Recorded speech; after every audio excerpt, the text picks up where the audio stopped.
রাত পোহালেই কৃষি বিজ্ঞান গ্রামীণ মেলা 2024। আয়োজক কুকুরদহ উৎসব কমিটি, স্থান কুকুরদহ স্কুল মাঠ।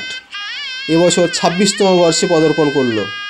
এই মেলা উদ্বোধন করতে আসছেন সম্মানীয় doctor Amal Kumar Bhuiyan, deputy registrar, Vidyasagar বিশ্ববিদ্যালয়, ও সঙ্গে থাকছেন বিধায়ক মমতা ভূঁয়া ও আমন্ত্রিত অতিথিবৃন্দ।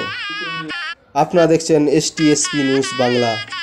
এটি একটি ব্যতিক্রমী মেলা। এই মেলাতে থাকছে বিশেষ আকর্ষণ, সবজির প্রদর্শনীর সঙ্গে বিকিনির বিভিন্ন ধরনের স্টলের সমাহার। থাকছে প্রতিদিন সান্ধ্যকালীন সাংস্কৃতিক অনুষ্ঠান। চলছে জোর কদমে শেষ পর্যায়ের প্রস্তুতি। পথ নির্দেশিকা, পাঁশকুড়া থেকে আসতে গেলে ঘাটাল পাঁশকুড়া রোডে ক্যাসাপাট হয়ে পৌঁছে যাবেন কুকুরদহতে। স্থান কুকুরদহ স্কুল ময়দানপুর। ক্যামেরা S প্রামাণিকের সঙ্গে স্টুডিও থেকে আমি রাজীব, STSP নিউজ বাংলা।